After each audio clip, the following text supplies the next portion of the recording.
Hello दोस्तों, welcome to Nextra. तो आज मैं आपके सामने एक और वीडियो लेके आया हूँ जिसमें मैं आपको बताऊंगा some good concepts in stereochemistry. तो सबसे पहला क्वेश्चन है कि हमारे पास यहाँ पर सपोज करो ये कंपाउंड है और मैं आपसे कहता हूँ कि find total stereo isomers. Find total stereo isomers of this compound. ठीक है, total stereo isomers of this compound. ठीक है, तो देखो ऐसे केसेस में सबसे पहले आप बना लो जीआई और उसके बाद आप चेक करो फॉर ऑप्टिकल एक्टिविटी, क्योंकि स्टीरियोआइसोमर पूछा है। तो इसमें क्या करोगे, सबसे पहले अपन ने इस तरीके से लिया और सारे सीएल एक तरफ कर दिए। ठीक है, यहाँ पे सीएल लगा हुआ है और मैं आपको इसमें बना के बता रहा हूँ। ठीक है, इस तरीके से सीएल लगा हुआ। तो अभी अगर हम यहाँ पर देखें सबसे पहले तो ये इसका जीआई हो गया और इसमें आप है ना देखो तो पीयूएस है, सीयूएस आपको नहीं मिल रहा पर पीयूएस मिल रहा है। तो ये ऑप्टिकली इनएक्टिव है, तो ये एक ही गिनूंगा, इसका मिरर इमेज नहीं गिन रहा हूँ। नेक्स्ट मैंने क्या किया, मैंने यहाँ पर एक जो है सीएल वो बैक साइड कर दिया बेटा, डैश पे कर दिया। अब यहाँ पे मेरे पास इस तरीके से आ गया है। अब आप यहाँ पर देखो, यहाँ पे वापस ये इसका जीआई है, एक तो है ही, पर इसके अंदर भी आप अगर ध्यान से देखें तो प्लेन ऑफ सिमेट्री मिल रहा है, प्लेन ऑफ सिमेट्री प्रेजेंट है, सेंटर ऑफ सिमेट्री नहीं है। तो ये मॉलिक्यूल भी क्या हो गया, ऑप्टिकली इनएक्टिव। ये भी मैंने एक कर दिया।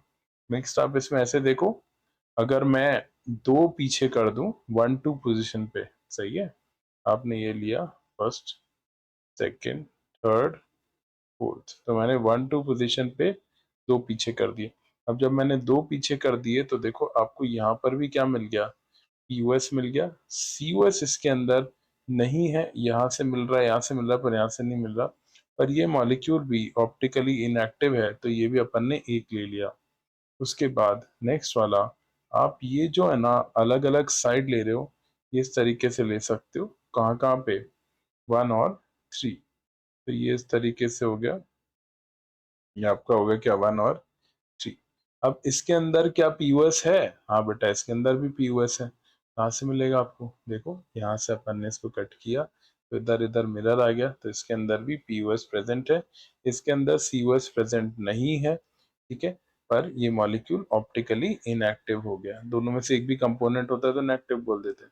उसके बाद नेक्स्ट वाला आप इस तरीके से ले लोगे, यहाँ पर ये लिया आपने, यहाँ पर इन दोनों को डैश पे करना था मुझे, तो मैंने देखो यहाँ पे इनको डैश पे कर लिया। जैसे ये वाला एक और ये वाला एक, फिर ये इधर, ये इधर, ये इधर और ये इधर।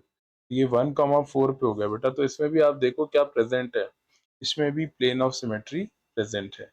तो PUS is again present here. CUS is not present, but PUS is there. And since also this is now inactive, तो ये एक हो गया। ठीक है, तो मुझे उम्मीद है आपको अभी तक तो समझ आया। अभी अपन ने दो पीछे करा, अब अपन किसको पीछे कर देंगे, तीन पीछे कर देंगे। एक हो गया, पीछे कर देते हैं। यहाँ पर आप करोगे 1, 2, 3, ये आपने इस तरीके से कर दिया।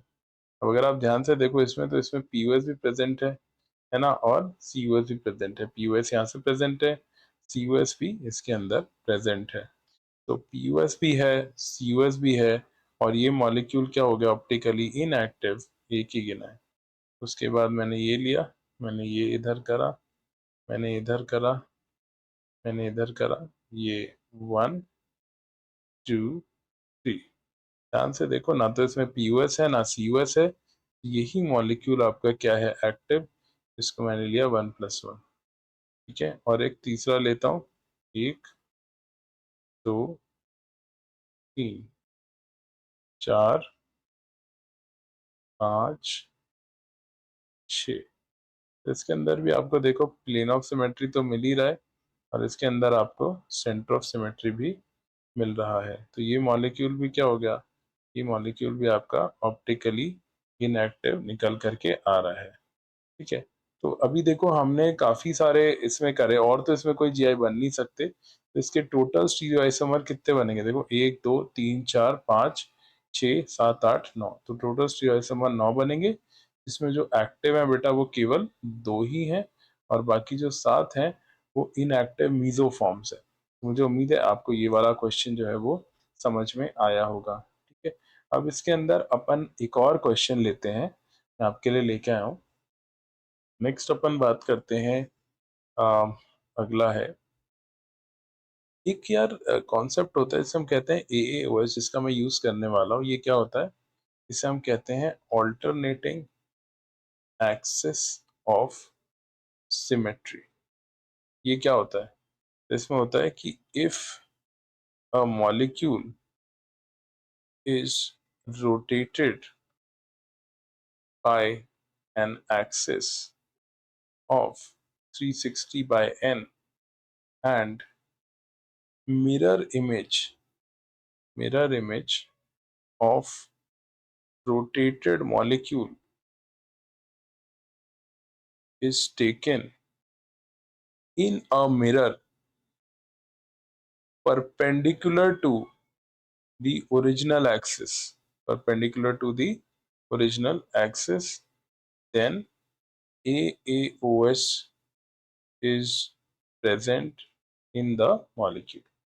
Perpendicular to the original axis and AOS present if the same 3D orientation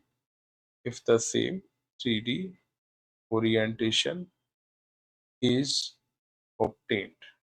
क्या मतलब है?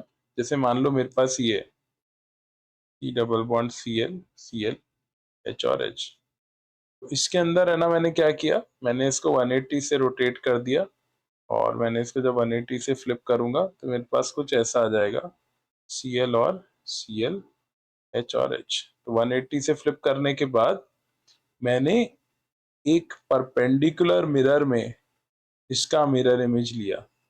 जिस एक्सिस से रोटेट कर रहे हो उसके परपेंडिकुलर एक मिरर ले लो और उससे रोटेट करो और आपको मिलेगा C double bond C Cl H H और Cl।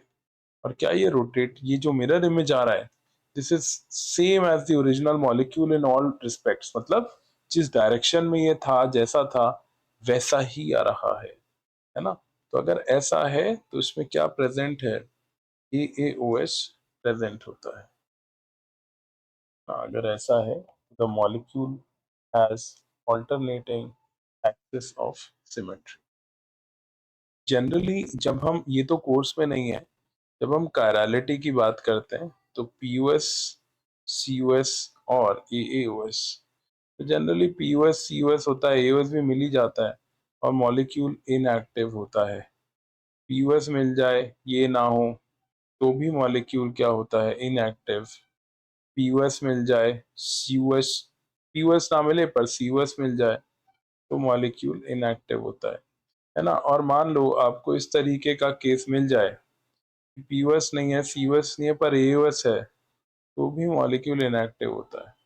अब ऐसे कौन से मॉलिक्यूल, ऐसे बड़े रेयर मॉलिक्यूल हैं जिसमें POS COS नहीं होगा और AOS होगा और इनएक्टिव होंगे?